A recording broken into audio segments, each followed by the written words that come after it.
Life is a lot like tending to a garden. You start with what feels like nothing, an empty pot, dry soil, a few seeds, but you choose to care. You choose to plant. You choose to show up even when you're unsure what will grow. And that choice, that devotion to something unseen, that's power. I've come to realize that I'm the only one responsible for my soil, my energy, my space. And I can't control the weather, I can't stop the winds, but I can choose how I nourish myself. I can choose the routines that bring me peace, the people I surround myself with, the way I talk to myself, the way I show up for my own needs. And in that choice, I reclaim my power, not by controlling everything, but by honoring what I can give. Plants don't apologize for needing light. They don't shrink to make space for weeds. They reach, they stretch, they bloom. And yet, so many of us hesitate to take up space. We deem ourselves to fit into an environment that no longer supports us. Sometimes, life is like being a plant as well. For a plant to thrive, we need to weed out things within its environment. We move it somewhere it would meet its needs. Some needs direct light, some are okay with no light at all. We just tend to it in the best way possible. Growth starts within you.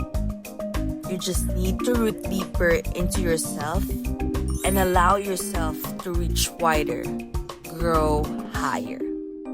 And naturally, anything that doesn't align will fall away.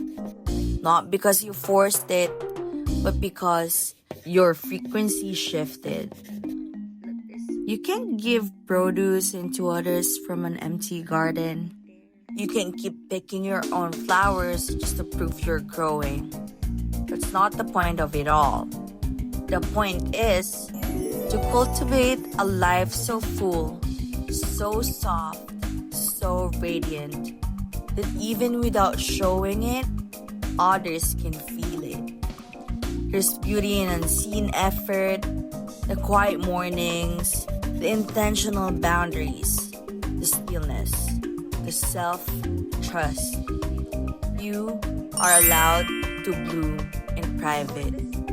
You are allowed to protect your peace. You are allowed to rest.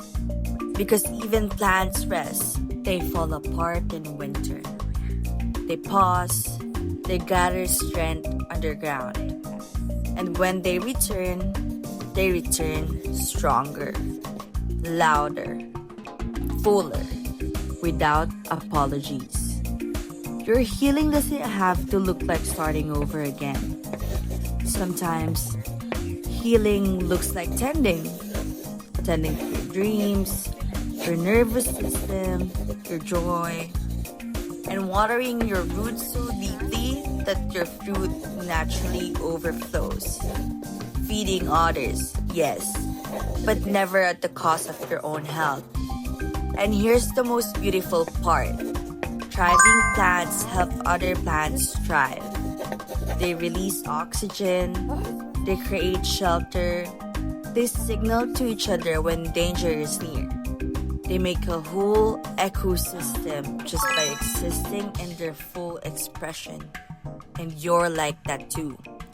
When you're well, when you're grounded, when you're nourished, you bring safety, warmth. You become a vessel that lifts others simply by being whole. So don't rush your blooming.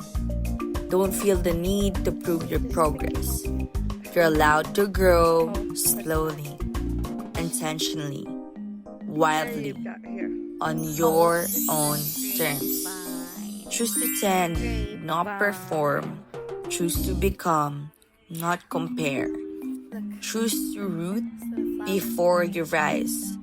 And don't worry if others around you are already blooming. Maybe it's not just your season yet. Even apples takes year to grow. And you are your own garden. You get to decide how it grows. And would you tend to your own garden or just watch others tend to their own? If this video is for you, then follow for more.